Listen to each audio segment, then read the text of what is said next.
I think there's some really healthy discussions that people have when they talk about self-made versus not self-made, right? And so when someone says that they are a millionaire, that doesn't mean that they make $1 million a year. That means that their net worth is $1 million or more. So 2 commas there, right? You add up all of your assets, you subtract out your debts and your liabilities, that equals your net worth.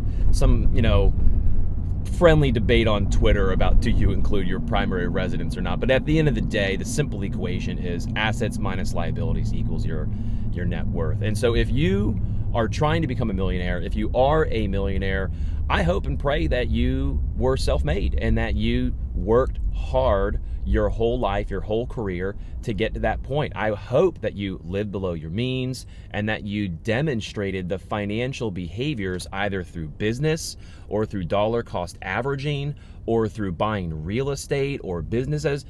Whatever method you decided to take, I hope that you are able to take something and turn it into more that now allows you to call yourself a self-made millionaire.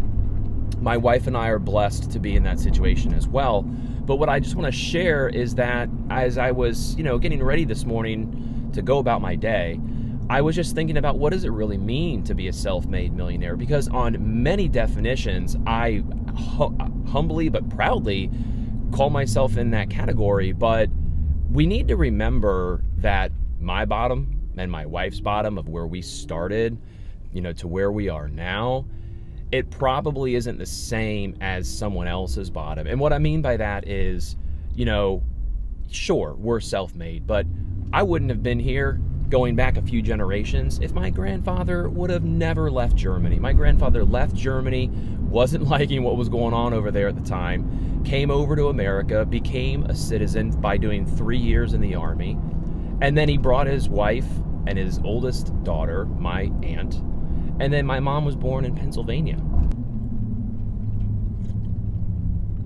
All right, look, all I'm trying to convey here is that more than likely, even if you are a self-made millionaire, it's possible that your bottom started from standing off of someone else's shoulders. That's all. That's all I'm trying to convey. And, at the end of the day, we should just remember that from time to time, because I don't remember who encouraged my grandfather over in Germany to come to America.